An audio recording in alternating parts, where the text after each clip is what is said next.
Hello dear students, मैं ज्योति Saxena MS college Bikaner से।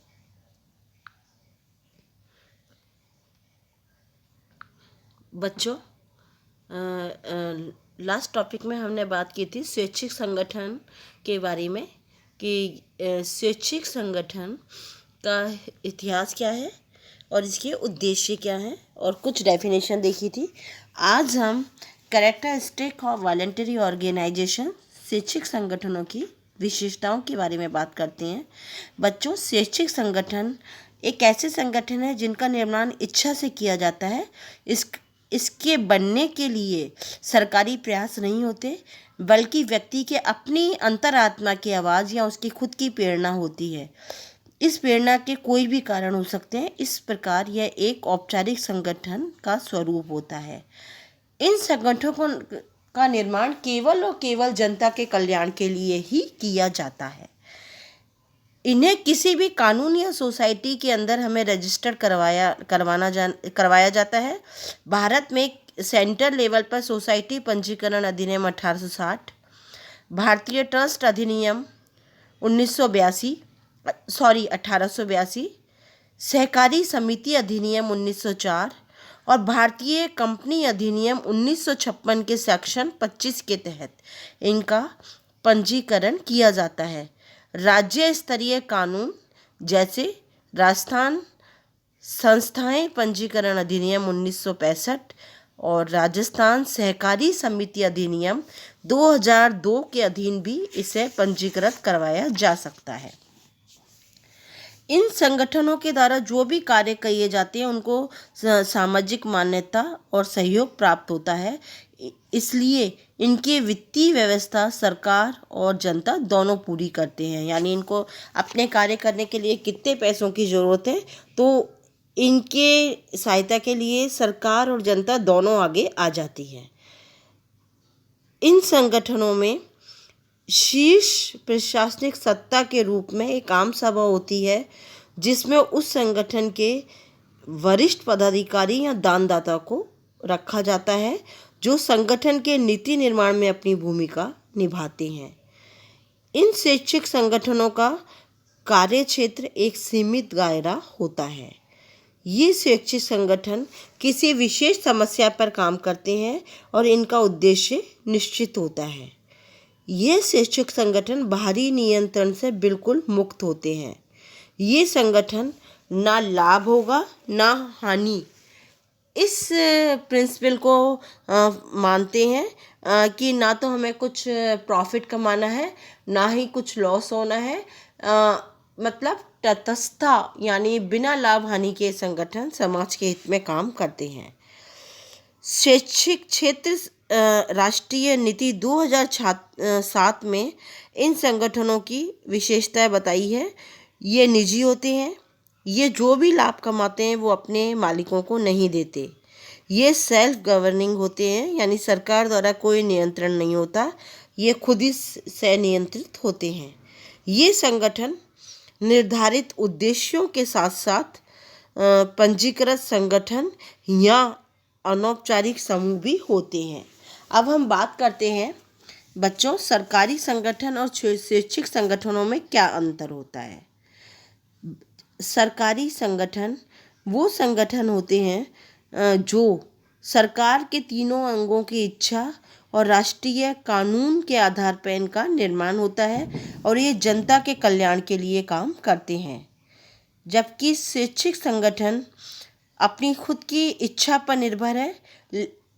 जन कल्याण की भावना भी इसमें होती है। सरकारी संगठनों को कानूनी आधार मिला होता है, जबकि स्वैच्छिक संगठन किसी अधिनियम के अधीन पंजीकृत होते हैं। सरकारी संगठनों का प्रशासन राष्ट्रीय प्रशासनिक व्यवस्था और कानूनों पर निर्भर करता है, जबकि स्वैच्छिक संगठनों का कार्य संचालन इनके खुद के द्वारा बनाए गए कानूनों पर निर्भर करता है। सरकारी संगठन के में काम करने वाले कर्मचारी सरकारी होते हैं और वेतनिक होते हैं, जबकि स्वैच्छिक संगठनों में काम करने वाले कर्मचारी वेतनिक और अवैतनिक दोनों होते हैं। सरकारी संगठन नौकरशाही पर आधारित होता है, जबकि यह लचीला और परिवर्तनशील होता है। सरकारी संगठनों के उद्देश्य राज्य की नीति और कार्यक्रम के अनुसार होते हैं, जबकि स्वैच्छिक संगठनों के उद्देश्य विशिष्ट और स्थानीय आवश्यकताओं के अनुसार होते हैं। सरकारी संगठन राजकोष से वित्त प्राप्त करता है, जबकि स्वैच्छिक संगठन सरकार और जनता दोनों से फाइनेंस लेती है। सरकारी संगठन बहुत बड़े होते हैं और बहुआयामी होते हैं, जबकि स्वैच्छिक संगठन छोटे और विशिष्ट आयामी होते हैं। सरकारी संगठनों पर सरकार के तीनों अंगों का नियंत्रण रहता है, जबकि निजी संगठनों पर ऐसा नियंत्रण नहीं रहता। सरकारी संगठनों का कार्यकाल जब तक व्यवस्था जीवित है चलता रहता है, जबकि स्वैच्छिक संगठनों का कार्यकाल अस्थायी नहीं होता। सरकारी संगठनों को जनता का सहयोग कम मिलता है, जबकि स्वैच्छिक संगठनों को बहुत ज़्यादा मिलता है। सरकारी संगठनों में निर्णय प्रक्रिया बहुत लंबी और जटिल होती है, जबकि स्वैच्छिक संगठनों में बहुत सरल।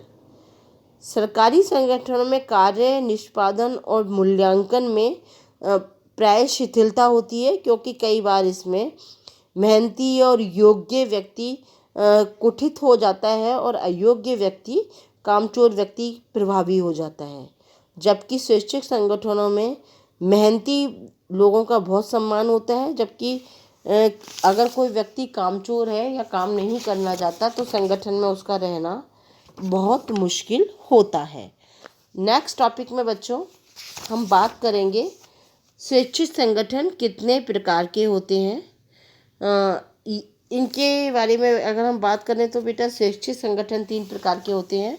अंतर्राष्ट्रीय स्वैच्छिक संगठन, इनमें है रेड क्रॉस सोसाइटी, केयर, आगा खां फाउंडेशन वगैरह।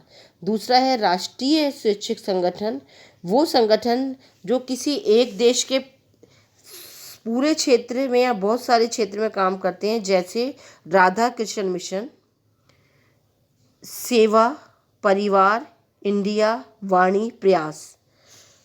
कुछ लोगों ने राष्ट्रीय संगठन को कई उप भागों में भी बांटा है। वो है नंबर 1 बड़े और राष्ट्रीय स्तर के संगठन जो राज्यों में काम करते हैं।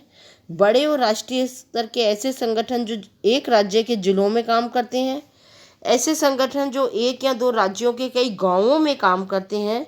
ऐसे संगठन जो एक ही गांव या शहर या एक ही समुदाय के लिए काम करते हैं।